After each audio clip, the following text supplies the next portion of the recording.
Ito ay rated SPG. Striktong patnubay at gabay ng magulang ang kailangan. Maaaring may masiselang tema, lengguwahe, karahasan, sexual, horror o droga na hindi angkop sa mga... Isa malaking problema na naman nga ang dulot nga nito ni Patricia dahil nga hindi nga nagtagumpay ang mga tauhan niya nang patahimikin nga itong si Sabrina.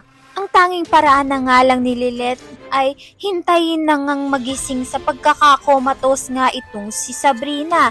Nang sa gayon pag nagising na nga itong si Sabrina ay masabi na nga niya ang mga nililihim nga nito ni Attorney Renan dito nga kay Lilith. Ngunit critical pa rin nga ang lagay nga nito ni Sabrina sa ospital, kaya naman nga itong si Lilith ay pinagdarasal nga na makarecover na nga itong si Sabrina sa pagkakakomatos niya. Sa kabilang banda naman nga dahil nga palpak nga ang mga tauhan nito ni Patricia ay hindi nga raw balak magbayad nga nito ni Renan dahil nga hindi nga nagtagumpay ang mga tauhan nito na patahimikin nga itong si Sabrina. Ang lahat nga na napag-usapan nga nito ni Patricia at ito ni Renan ay narinig nga ang lahat ni Trixie, kaya naman nga hinablot nga ni Trixie ang cellphone nga nito ni Patricia upang sabihin nga na hindi na nga niya kilala ang kanyang ina.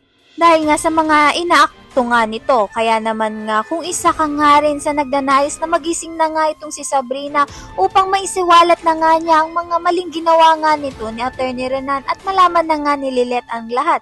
Nang sa gayon ngay magdusa na nga itong si Renan sa kulungan. Ayan ang pakakabangan natin. Maraming salamat sa iyong panonood.